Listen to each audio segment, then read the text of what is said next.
Hello students, इस video में हम डिस्कस करने वाले हैं अकाउंट्स ऑफ होल्डिंग कंपनीज।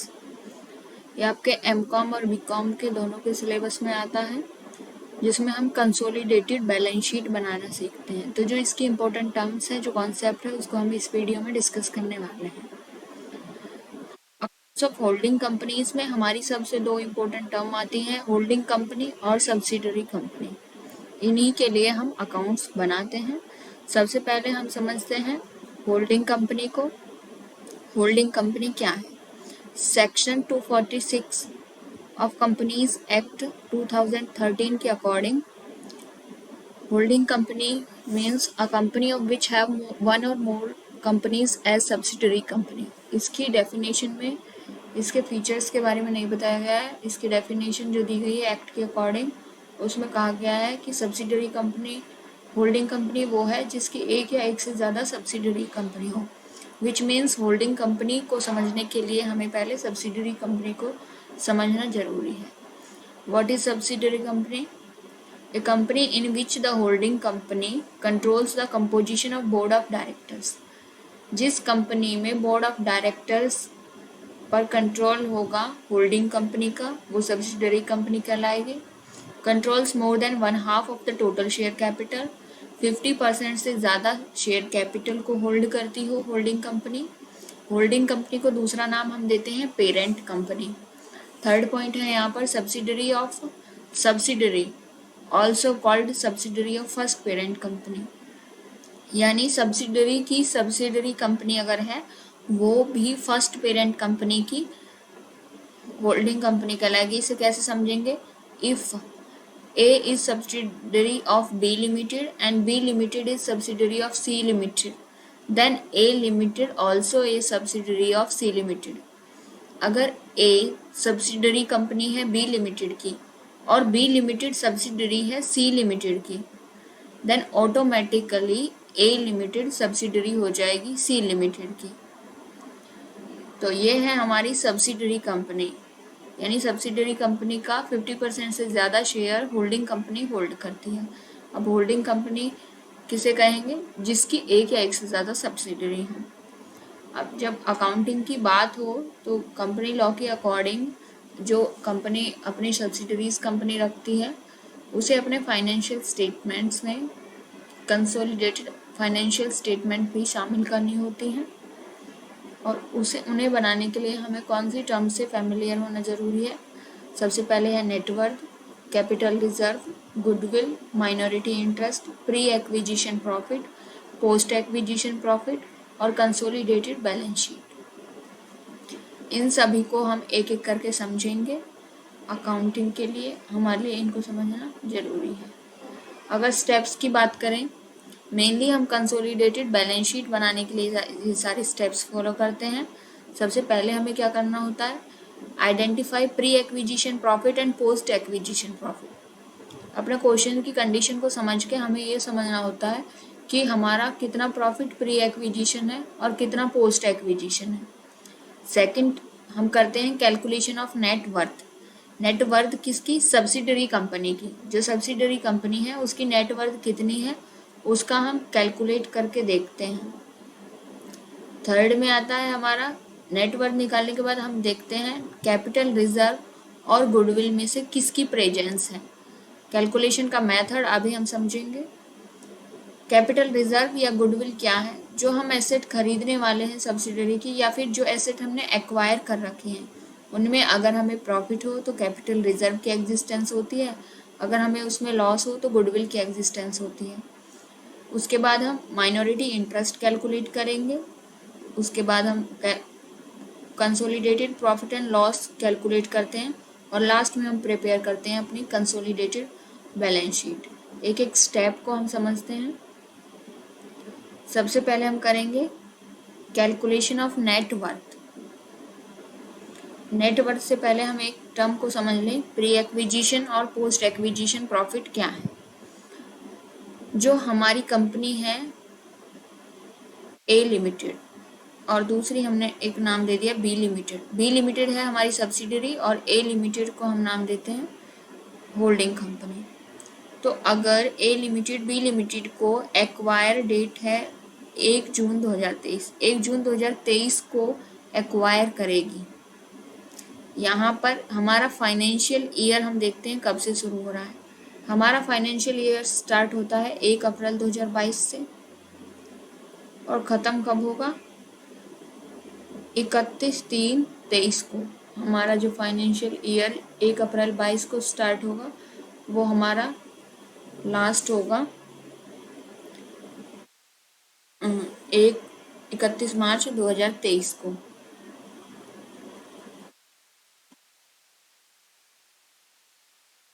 ये 22 होगा 1 जून 2022 को।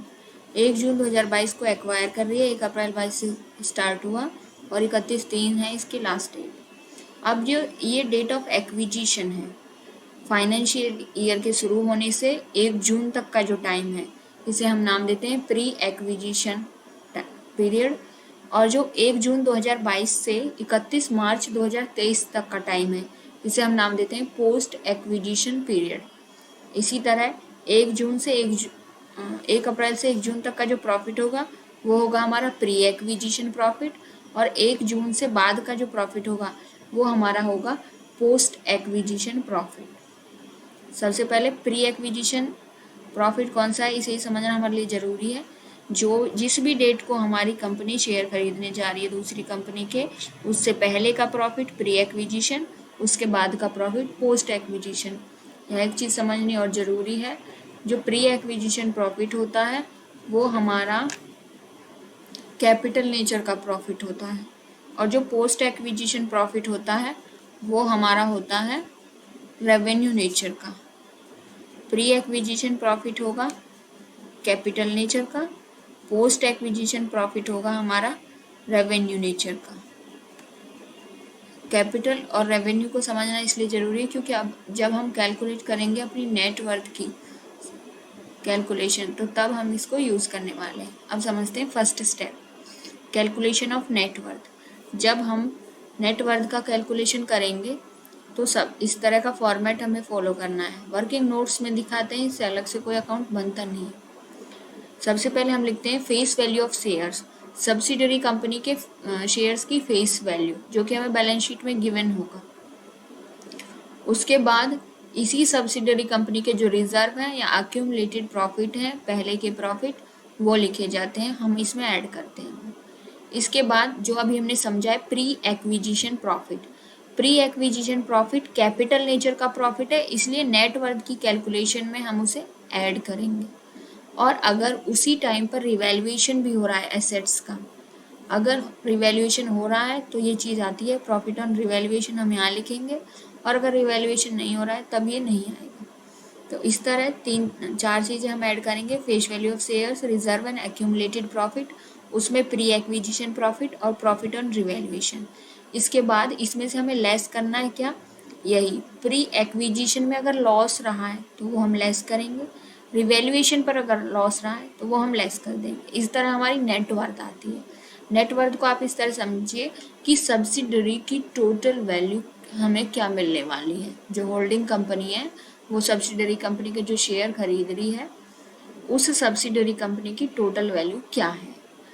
अब इसका यूज़ हम कहाँ करेंगे, इसका यूज़ करते हैं हम कैपिटल रिजर्व या गुडविल की कैलकुलेशन में।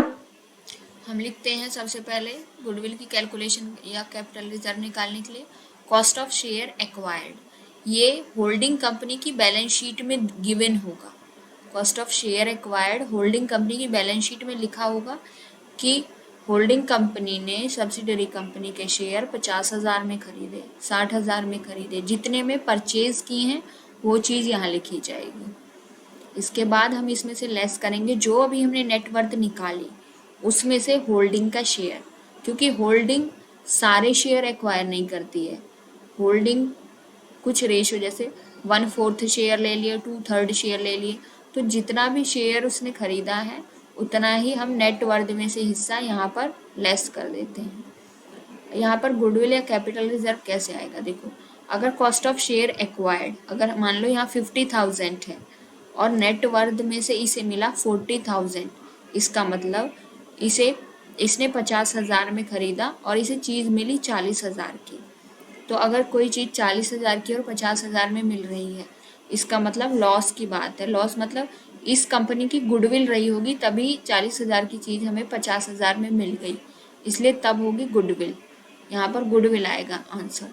और अगर ऐसा हो कि वो खरीदे 60,000 में और कंपनी की नेटवर्थ आए 70,000, 70,000, यानी जो हमें वैल्यू मिल रही है वो ज़्यादा मिल रही है और हम पैसे दे रहे हैं कम, तो ये है हमारे लिए फ़ायदे की बात। तब हम यहाँ पर लिखते हैं कैपिटल रिजर्व। इस तरह हम कैलकुलेट करते हैं कैपिटल रिजर्व या गुडविल। कैपिटल रिजर्व जो आता है उसे हम कंसोलिडेटेड बैलेंस शीट में liability side reserve and surplus में दिखाते हैं। गुडविल आती है तो हम उसे एसेट साइड में फिक्स एसेट से पहले दिखाते हैं, इंटेंजिबल एसेट। इसके बाद थर्ड स्टेप है हमारा माइनॉरिटी इंटरेस्ट। माइनॉरिटी इंटरेस्ट निकालने के लिए हमें क्या करना है, माइनॉरिटी का जो शेयर है नेटवर्थ, जैसे होल्डिंग का शेयर 1 अगर 3/4 है तो माइनॉरिटी का हो जाएगा 1/4, क्योंकि ये दोनों ही आपस में बांटते हैं। इस कॉन्सेप्ट को मैं अभी आपको समझा भी देती हूँ, दोनों के शेयर का क्या कॉन्सेप्ट है।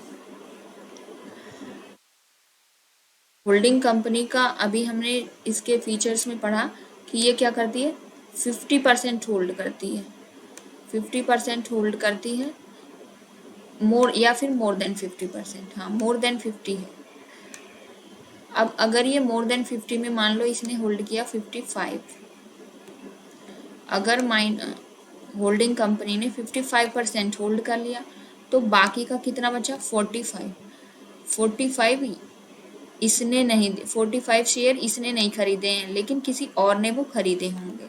तो जो ये 55 का शेयर है उसका तो हम यूज़ कर लेते हैं कैपिटल रिजर्व या गुडविल निकालने में। कैपिटल रिजर्व या गुडविल निकालने में हम उसका यूज़ कर लेते हैं जो ये 55 शेयर है। और जो 45 है इसका यूज़ कहाँ करते हैं, माइनॉरिटी इंटरेस्ट में। यानी 55% जो खरीदे हैं वो तो होल्डिंग कंपनी के हैं और जो 45 होल्डिंग कंपनी ने छोड़ दिए हैं उनको हम माइनॉरिटी नाम देते हैं और इसी के लिए हम माइनॉरिटी इंटरेस्ट की कैलकुलेशन करते हैं। तो यहाँ पर जैसे अगर 55 है 45 है रेशो बन जाएगा, फिर 55 वाला रेशो इसे मिल जाएगा यहाँ पर और 45 इसे मिल जाएगा, माइनॉरिटी शेयर इन नेटवर्थ यहाँ लिख देंगे। और जो रेवेन्यू प्रॉफिट बचा, रेवेन्यू प्रॉफिट या हम इसे दूसरा नाम देते हैं post acquisition profit. Pre acquisition profit तो सारा इसमें ऐड हो चुका है, पोस्ट एक्विजिशन बचा है। Share in post acquisition profit यहाँ पर हम ऐड कर देते हैं तो हमें मिल जाता है माइनॉरिटी इंटरेस्ट। माइनॉरिटी इंटरेस्ट को हम कंसोलिडेटेड बैलेंस शीट में शेयर कैपिटल के नीचे दिखाते हैं। इसके बाद अब बात करते हैं कंसोलिडेटेड बैलेंस शीट। ये फाइनल है जिसके लिए हम ये सारी कैलकुलेशन कर रहे थे, ये हमें बनाना होता है क्वेश्चन में। कंसोलिडेटेड बैलेंस शीट वही टी फॉर्मेट में, लायबिलिटी साइड इधर एसेट साइड। किस तरह बनानी है, शेयर कैपिटल से स्टार्ट करते हैं बनाना। शेयर कैपिटल में सिर्फ होल्डिंग की शेयर कैपिटल लिखी जाती है। उसके बाद शेयर कैपिटल के नीचे हम लिखेंगे माइनॉरिटी इंटरेस्ट जो हमने कैलकुलेट किया है। इसके बाद रिजर्व एंड सरप्लस में अगर कैपिटल रिजर्व आया तो वो लिखा जाएगा, रिजर्व लिखे जाएंगे होल्डिंग कंपनी के, जो मैंने एच लिखा है ये होल्डिंग के लिए है। इसके बाद प्रॉफिट है, जो प्रॉफिट में लिखा जाता है होल्डिंग का प्रॉफिट और सब्सिडरी का जो बाद का प्रॉफिट बचता है वो इसकी कैलकुलेशन में अलग से समझाऊंगी क्वेश्चन न्यूमेरिकल में, तब आपको क्लियर होगा। इसके बाद करंट लायबिलिटीज़ दोनों की ऐड करके यहाँ लिख दी जाती हैं। एसेट साइड में ज़्यादा एडजस्टमेंट नहीं होती, मेनली लायबिलिटी साइड को ही समझना जरूरी है। माइनॉरिटी इंटरेस्ट आता है, सीआर आता है और प्रॉफिट एंड लॉस में थोड़ी सी एडजस्टमेंट होती है। और एसेट साइड में आप एसेट्स का टोटल लिख देते हैं, फिक्स एसेट का, फिर करेंट एसेट का टोटल। और अगर कैपिटल रिजर्व और गुडविल में से गुडविल की कैलकुलेशन आई है तो यहाँ पर गुडविल को शो की जाएगी। इस तरह हमारी फाइनल कंसोलिडेटेड बैलेंस शीट बन जाएगी। तो ये है आपका concept accounting of holding companies का। आप आपको समझ में आया होगा। बाकी इसकी जो है क्लियरिटी हमें तब आएगी जब हम इसका एक न्यूमेरिकल क्वेश्चन सॉल्व करेंगे, वो हम करते हैं नेक्स्ट वीडियो में। Thank you for watching this video.